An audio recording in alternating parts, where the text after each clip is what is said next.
કેવું હોય છે નહીં મિત્રો કે જે વ્યક્તિને ખરેખર કામ કરવું છે ને એને કોઈ પણ પ્રકારની ઉંમર નથી નડતી. અને ઘણી વખતે રસ્તાની અંદર આપણે જતા હોઈએ, કોઈ વ્યક્તિ આપણને એવું દેખાય કે જે વ્યક્તિ કંઈક વેચી રહ્યું છે, તો આપણે ન લેવું હોય તો પણ ખરેખર એક વખત એની પાસેથી લઈ લેવું જોઈએ. આજ હું તમારી સાથે આ વિડીયો એ માટે શેર કરું છું. તમે સ્ક્રીન ઉપર એક વિડીયો તમે જોઈ શકો છો કે આજે સવારના હું એક ટાવરે બેસો હતો, ત્યાં અમને એક દાદા મળ્યા કે જે હાથની અંદર અગરબત્તી વેચતા હતા.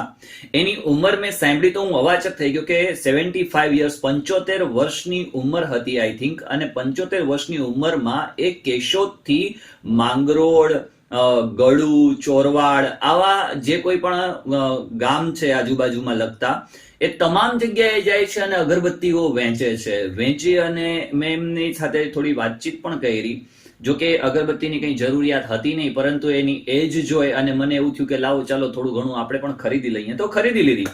પરંતુ કહેવાનો મતલબ એવું છે કે આજના જે આ યંગસ્ટર્સ છે એ લોકો જે કામ કરે છે, અને ઘણા બધા પ્રકારના જે યંગસ્ટર્સ છે કે એ કામ નથી કરતા, કામ મળે છે છતાં એને કરવું નથી, અથવા તો કરવા જ નથી ઈચ્છતા. એના માટે કરીને આ એક ઇન્સ્પિરેશન સાબિત થશે કે ભાઈ સામાન્ય રીતે જે કોઈ જવાનીમાં તમને કામ મળે છે એ ખરેખર કરી લેવું જોઈએ. એક સારો એવો પ્લાનિંગથી, આયોજનથી ખરેખર પગભર થઈ જવું જોઈએ. નહીતર તો બને એવું કે સમય નીકળતા વાર નથી લાગતી. આ દાદાને જોઈને ખરેખર મને એવું થયું કે યાર આ ઉંમરે આ દાદા છેક ત્યાંથી અહીંયા સુધી આ વેચવા માટે આવે છે, વેચે છે. મેં એને પૂછ્યું કે દાદા તમે વેચો છો તો તમારે, એને મને સામેથી જ કહી દીધું કે ભાઈ મારે ત્યાં છોકરા છે, છોકરીઓ છે, બધા વેલ સેટ છે, જ્યારે જે કંઈ પણ જરૂરિયાત ઊભી થાય છે એ અમને આપે છે. ખરેખર પછી તો પાછળની બાબત જે હોય તે, પરંતુ એક કહેવાય ને કે આ તમામ યંગસ્ટર્સ ઉપર એક તમાચો હતો કે ભાઈ તમારા પણ જો કોઈ પેરેન્ટ્સ આ એજે હોય તો એમને સાચવી લેવા જોઈએ. એ આ ઉંમરે એટલા દૂર સુધી,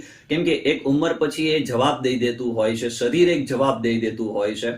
તો આ ઉંમરે એ દાદા કામ કરે છે, તો તમારા કોઈ ઘરની અંદર પણ એવા કોઈ વ્યક્તિઓ હોય કે આ ઉંમરે જો વેચાણ માટે એને જતા હોય તો આ વસ્તુ લગભગ તો શોભા ન જ દે. મારે આજે આ તમારી સમક્ષ રજૂ કરવાનું મુખ્ય કારણ જ એ હતું કે ભાઈ જે વૃદ્ધવસ્થા કહેવાય ને, આ તો એક વૃદ્ધવસ્થા કહેવાય. વૃદ્ધવસ્થાની અંદર ખરેખર એમને સાચવી લેવું જોઈએ. જે કંઈ પણ જરૂરિયાતો એમની હોય એ પુરવાર આપણે જો યંગ થઈને પણ ન કરી શકતા હોય તો આપણા જેવા લોકોની અંદર એમ કહેવાય કે ધૂળ પડી કહેવાય, એમ કહું તો ચાલે. તમારા કંઈક દાદા હોય, અથવા તો તમારા માતા પિતા હોય, અથવા તમારા પિતા કોઈ એવા પ્રકારે કામ કરે છે એક ઉંમર પછી, તો એને જો તમે સારી રીતે સાચવી ન શકો તો એક બહુ ગંભીર સમસ્યા કહેવાય. પરંતુ અને જે લોકો એવું કહે છે કે છટકબારી ગોતતા હોય કે યાર મને તો કામ મળતું જ નથી, અથવા તો એમની જવાનીને ગમે તેમ કરીને એ વેડફવા માટે અત્યારે તત્પર છે, હોડ મૂકી છે કે ભાઈ કરી લેશું, જોઈ લેશું, થઈ જશે. પછી એક ઉંમરે પહોંચીને ખરેખર ઘસાવવું પડે છે, રીબાવવું પડે છે, પીસાવવું પડે છે. તો તમે પણ ખાસ ધ્યાન રાખજો.